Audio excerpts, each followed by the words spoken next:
Masyarakat heboh membahas sosok toksik di pemerintahan Prabowo dan Gibran.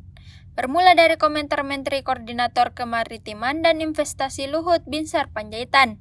Pertanyaan Luhut disampaikan dalam acara Jakarta Future Forum di Hotel JW Marriott pada Jumat 3 Mei 2024. Dia menyarankan Prabowo untuk menjauhi individu yang bersifat toksik dan berpotensi untuk mengganggu tata kelola pemerintahan. Meskipun memberi peringatan tersebut, Luhut tidak eksplisit menyebutkan nama individu yang dimaksud hingga membuat masyarakat menjadi penasaran.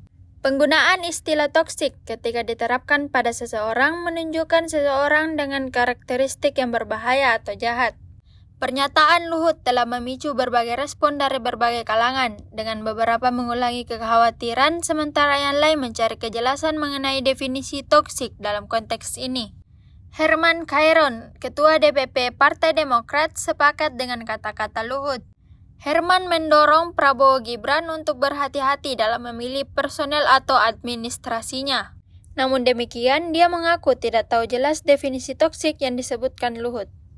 Download Tribun X sekarang, menghadirkan lokal menjadi Indonesia.